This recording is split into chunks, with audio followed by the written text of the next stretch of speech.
What's up guys, welcome back to the Almighty, and in today's video I wanted to talk about games that you have to play at least once. Now these games, could be from different genres, and a few benefits that come with playing these games as to adding them to your roster, because every gamer has to at least play one of these games.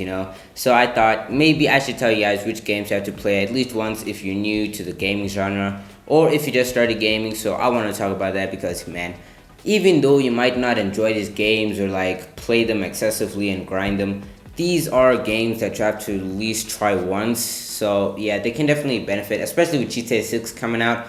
Yeah, that's gonna be crazy. So you're gonna want to play at least one of these games if you're gonna have a chance at GTA 6 if you're new to gaming. So let's get starting off with Need for Speed or Forza Motorsport or any racing game in general. As you know, if you've ever seen GTA, there are some missions where you have to drive and like cop chases and all that. So I definitely feel like having a racing game in your roster that you've played before will help you a lot better, and you won't struggle as much if you haven't played these games. Now, I'm not the best driver. I have crashed in a few times, but playing these racing games, Need for Speed and Forza, definitely do help with handling in that, so you won't struggle as much or crash as much as you would if you haven't played these games. So I definitely feel like playing a racing game definitely helps. Plus, it's very common for gamers, to have at least one racing game. So I definitely feel like if you are going to start gaming and all that, you should at least play one of these games once, so that you have them in your roster.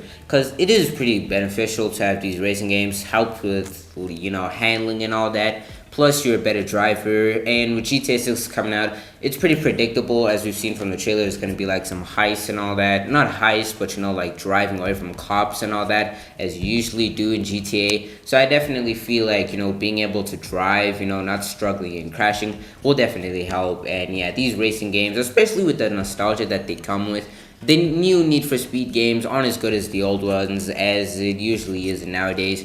But I have to say, you should at least play one of them. Forza Motorsport or Need for Speed definitely is a good thing to have them in your roster. Plus, they're super fun, especially Need for Speed, with the cops and all that. It is just so badass. So I definitely think you guys should play one of these games.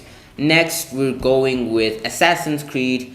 Now, Assassin's Creed, you don't have to play the new ones, but, with Assassin's Creed Mirage, they did bring back stuff from the OG. But yeah, any stealth game in general, I definitely feel like you should play them. Ubisoft games do, lean into stealth a lot more. So, maybe check out some Ubisoft games, Ghost Recon, Assassin's Creed, Far Cry, and all that. Basically, any game that has stealth and all that, because, it does pretty much help. I definitely feel like, if you're a gamer, maybe you've played at least one stealth game. Plus, they can be super fun, and, it gives you a chance to be tactical, plan it out, and I think that's pretty cool to have in your roster. So you don't have to play them excessively, just play them at least once. Like I said in the video, these are games that you're going to be playing at least once, that you have to play at least once.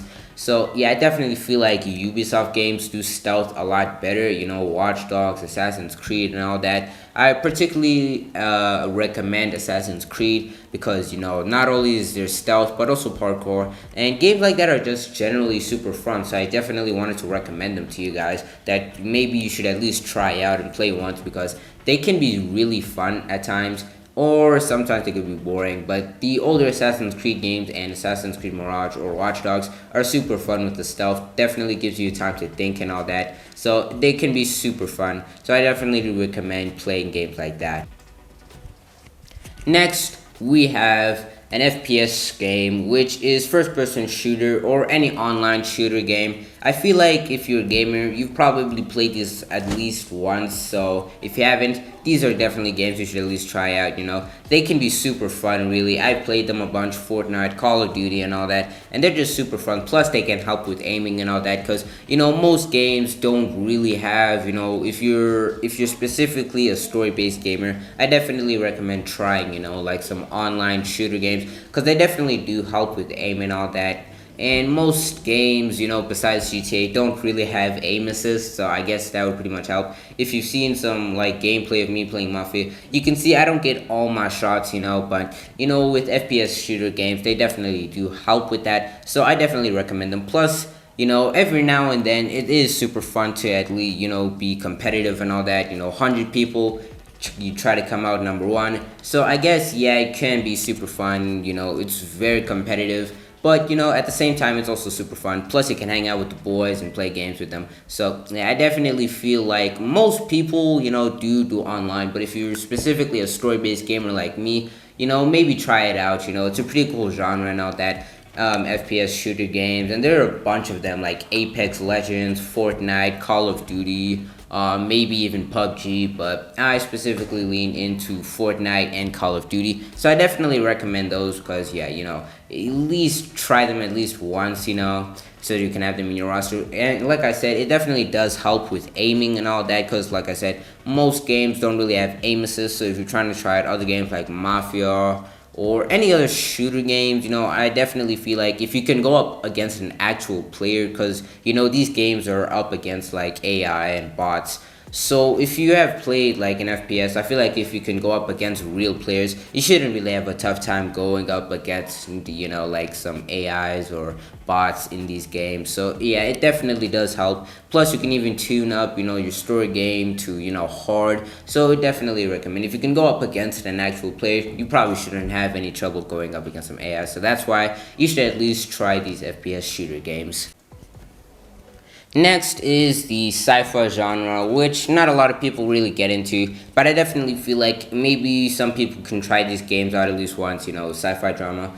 And, Cyberpunk 2077 is an example because, man, I have to say, this game really did do it, with the future and all that, and it's just super cool. Any other genre that's like sci-fi or based in the future, I definitely feel like those games are actually pretty fun, at most times, even though they're not really realistic. I definitely feel like people should at least try them out. And yeah, especially with Cyberpunk, I talk a lot about this game because it's really just so good. Not only that, but with sci-fi, I'm also going to be adding RPGs in there as well. But now with sci-fi, I have to say this is just super fun. Not every game has to be realistic and all that. Some of them, can be farther out. They don't have to be super realistic, And games like this with sci-fi, Star Wars, Cyberpunk, they can be really fun, especially with Cyberpunk and all the guns that they have and all that and the cars. It's just really amazing. And if they do it right, you can really get immersed. So I feel like with this genre, you should definitely at least try out once to see if you like it.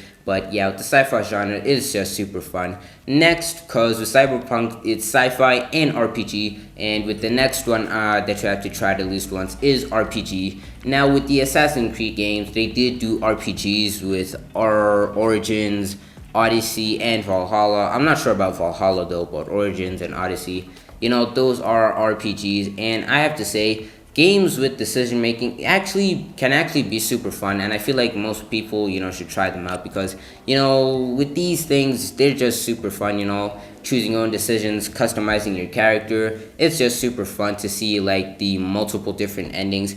Heck, even GTA 5 had some RPG elements into it, with the choosing the different endings. I thought that was pretty cool. You can also choose like your missions and all that. Even the past GTA games did something like that, and I feel like most games are turning into RPG because we really do like to have control and all that, and I feel like RPGs really do that amazingly. And yeah, it's super fun to make your own decisions in the games and follow your own story because, like I said in my GTA 6 video, you want to have your own experience, and the RPGs definitely do that. You don't have to like follow them to the T, and have the same experience as millions of other players have had. So RPGs are definitely like that. So you don't have to have the same experience as millions of other players. It can be your own story. You can craft it. And I feel like Starfield was also going to be like that. Bethesda do that pretty well. And with Starfield, I don't really want to talk about Starfield, but yeah, they didn't do it as well. But with previous Bethesda games, Bethesda do RPG pretty well. Also CD Projekt Red, which made Cyberpunk. So yeah, I definitely feel like this genre can definitely do it because it is just so fun having your own experience.